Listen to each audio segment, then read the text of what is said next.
Hi hello welcome back to my channel. അപ്പോൾ എല്ലാ പ്രാവശ്യവും ഞാൻ സ്ക്രീൻഷോട്ട് ഇട്ടുകൊണ്ടിരുന്നതാണ്.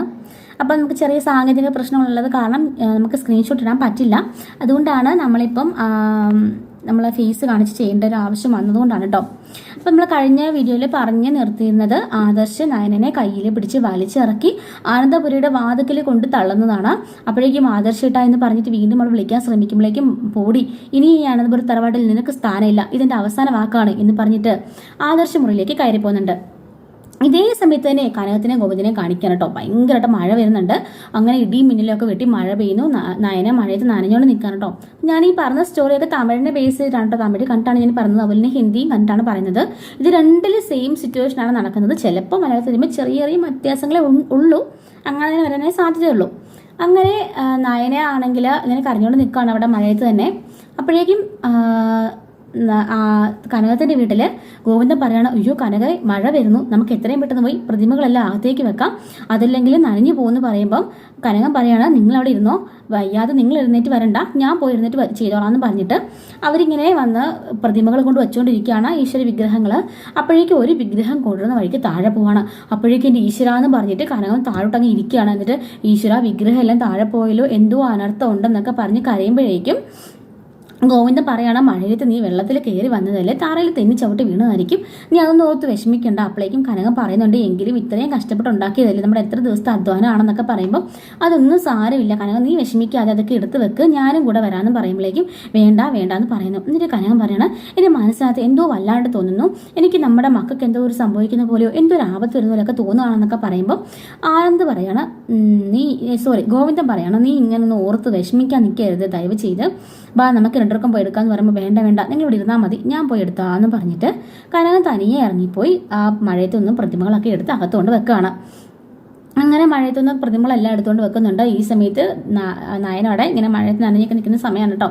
അപ്പോഴേക്കും ഗോവിന്ദനകത്തേക്ക് കയറി പോകുന്നുണ്ട്. ഈ സമയത്ത് അനിയാണെങ്കിൽ അനി പോയിട്ട് ആദർശിൻ്റെ അടുത്ത് സംസാരിക്കുന്നുണ്ട്. ആദർശേട്ടാ, ഇങ്ങനെ ഒരു പെൺകുട്ടിയെ മഴയത്ത് നിർത്തുന്നതിൽ മോശമാണ്, അത് എന്തൊക്കെയായാലും ഏടത്തില്ലെന്നൊക്കെ പറയുമ്പോൾ എന്താടാ ഏട്ടത്തി, എൻ്റെ അമ്മയെക്കുറിച്ച് അവൾ എന്തൊക്കെയാണ് പറഞ്ഞത് കേട്ടോ, അപ്പോൾ ഇവിടെ ആരും സപ്പോർട്ടിന് വന്നില്ലല്ലോ, എനിക്കറിയാം നിനക്ക് അവളെ ഭയങ്കര ഇഷ്ടമാണെന്ന്, ഏട്ടത്തി സ്നേഹമൊക്കെ മനസ്സിരുന്നാൽ മതി, എൻ്റെ അടുത്ത് ചിലവാവില്ല, അതുകൊണ്ട് അവരുടെ റെക്കമെൻഡേഷനുമായിട്ട് നീ എൻ്റെ അടുക്കിലേക്ക് വരണ്ട, അവളുടെ നാക്കിന് പറ്റിയത് ഞാൻ കൊടുത്തത്, എത്രയെന്ന് വെച്ചാൽ ക്ഷമിക്കുക എന്നൊക്കെ ചോദിക്കുന്നു.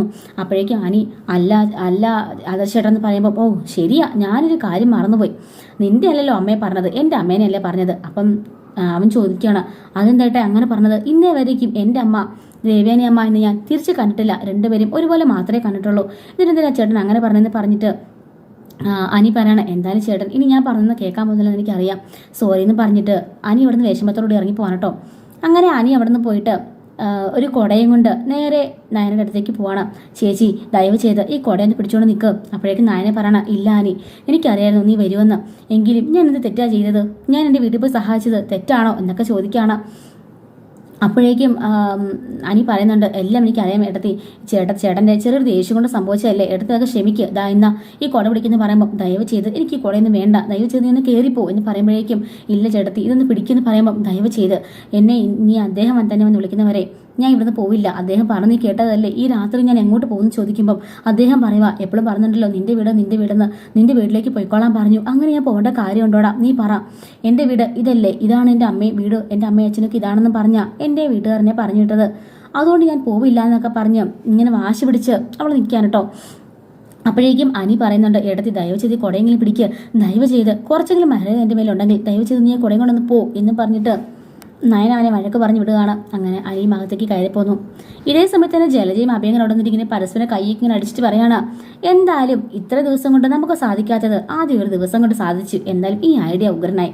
അപ്പോഴേക്കും ആബി പറയണ, എന്തായാലും അമ്മ ഐഡിയ കലക്കി, അവൾ ഇനിയിപ്പോൾ പൊക്കോളുമല്ലോ.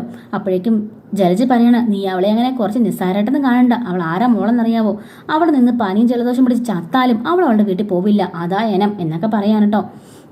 അങ്ങനെ നയനിങ്ങനെ കരഞ്ഞുകൊണ്ട് അനി ഓർക്കുകയാണ്, എങ്ങനെയെങ്കിലും അവർ വീട്ടിൽ വിളിച്ച് പറയാം, അല്ലാതെ ഈ പ്രശ്നത്തിനൊരു തീർവാകില്ല, കാരണം മുത്തച്ഛനോട് പോലും പറഞ്ഞേക്കുകയാണ് ആദർശ് ഇത് കാര്യത്തിൽ ഇടപെടേണ്ടതാണ്, അതുകൊണ്ട് തന്നെ മൂർത്തിക്കും ഇടപെടാൻ കഴിയുന്നില്ല, കാരണം ഭാര്യ ഭർത്താവിൻ്റെ ഒരു പ്രശ്നമാണല്ലോ, അതുകൊണ്ട് തന്നെ അതും ആദ്യം മുഖത്ത് നോക്കി പറയുകയും ചെയ്തു ആരും ഇടപെടേണ്ടാന്ന്. അതുകൊണ്ട് തന്നെ മുത്തശ്ശൻ വല്ലാത്തൊരവസ്ഥയിൽ നിൽക്കണം.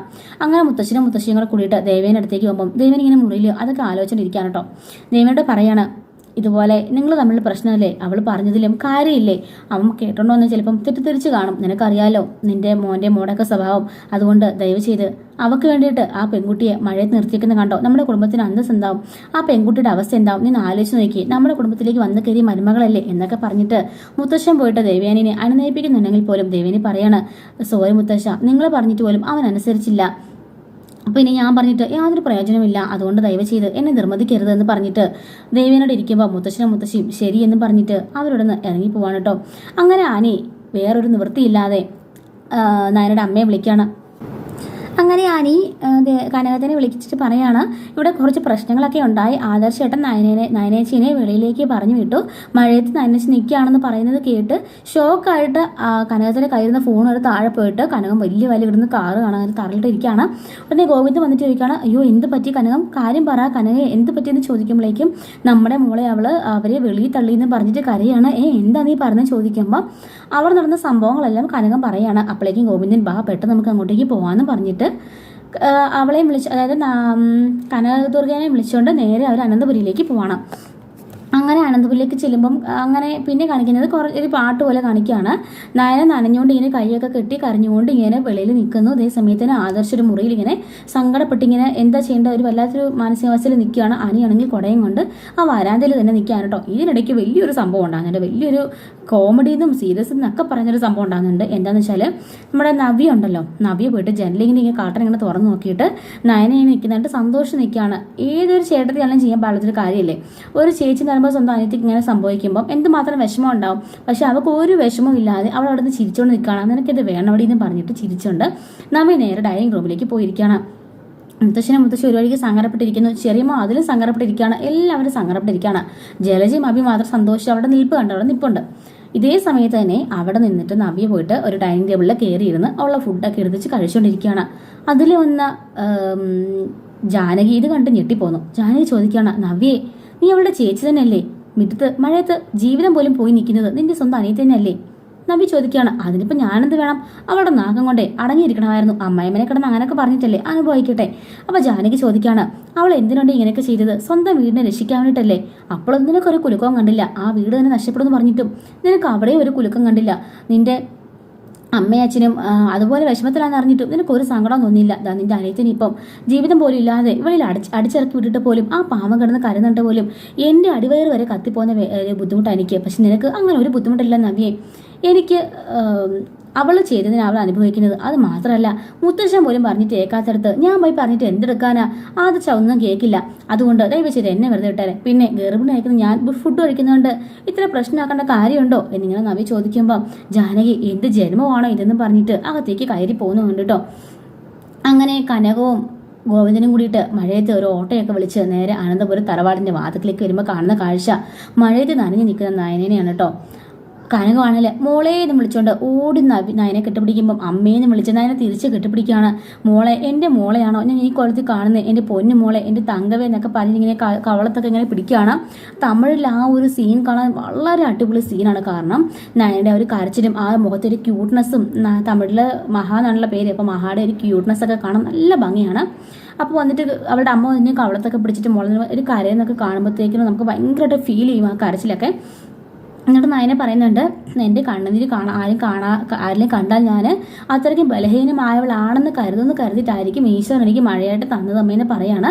എനിക്ക് ഇനി ഇവിടെ നിൽക്കുക. അപ്പം ഗോവിന്ദൻ പറയാണ്, നിന്നെ ഈ വീട്ടിൽ നിന്ന് വരരുത്, നീ ഇവിടെ താമസിക്കണം, നീ പറഞ്ഞിട്ടുണ്ടെന്ന് പറഞ്ഞാൽ ശരിയാ, പക്ഷേങ്കിൽ സ്വന്തം ഭർത്താവിന് പോലും വേണ്ടെന്ന് പറഞ്ഞ് ആട്ടിയിറക്കി വിട്ടതിന് ശേഷം മോളോട് നിൽക്കണം എന്ന് എൻ്റെ അച്ഛൻ പറഞ്ഞിട്ടില്ല. എൻ്റെ മോളെ അച്ഛൻ നോക്കും, പക്ഷേ ഇവരോട് ഒരു വാക്ക് ചോദിച്ചിട്ടേ ഉള്ളൂ എന്ന് പറഞ്ഞിട്ട് കനകം നീ ഇങ്ങോട്ട് വാടിയെന്നും പറഞ്ഞിട്ട് കയ്യിൽ പിടിച്ച് വലിച്ചുകൊണ്ട് അനന്തപുരം തറവാടിനകത്തേക്ക് ചെന്നിട്ട് ആ കഥവ് ഇങ്ങനെ തള്ളി തുറക്കുകയാണ് കേട്ടോ.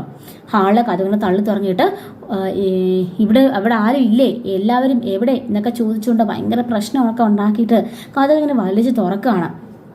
അപ്പോഴേക്കും ഈ സൗണ്ടൊക്കെ കേട്ടിട്ട് ആദർശും ഇറങ്ങി വരുന്നുണ്ട്, ജലജയും അഭിയും വരുന്നുണ്ട്. എല്ലാവരും ഹാളിൽ നിറന്ന് നിൽക്കുകയാണ് കേട്ടോ. അപ്പോൾ ടൈം ഇപ്പോൾ അധികമായിട്ടുണ്ട്, ഓവർ ടൈം ആയിട്ടുണ്ട്. അപ്പോൾ നമ്മൾ ഇതിൻ്റെ ബാക്കി സ്റ്റോറി എന്താണെന്നുള്ളത് അടുത്തൊരു ഉടനെ നമ്മൾ പറയുന്നതായിരിക്കും. അപ്പോൾ നമ്മളൊരു കണ്ടിന്യൂവേഷൻ ആയിട്ടാണ് പറഞ്ഞിട്ട് പോകുന്നത്. അതല്ലാന്നുണ്ടെങ്കിൽ നമ്മൾ തമ്പനിയിൽ അത് ഉണ്ടാവും എന്തായിരിക്കും ഇവരുടെ കണ്ടന്റ് എന്നുള്ളത്. അതല്ലെങ്കിൽ കണ്ടിന്യൂവേഷൻ ആയിട്ടാണെന്നുണ്ടെങ്കിൽ നമ്മൾ അതും തമ്പനിയിൽ ഉണ്ടായിരിക്കും കേട്ടോ. അപ്പം ഇതുപോലെ നമ്മുടെ ആദ്യ നയനത്തിൻ്റെ കഥകൾ അറിയാൻ താല്പര്യമെങ്കിൽ നമ്മുടെ ചാനൽ തന്നെ സബ്സ്ക്രൈബ് സപ്പോർട്ട് ചെയ്യണം. അടുത്ത വീഡിയോയിൽ കാണാം. Thanks for watching.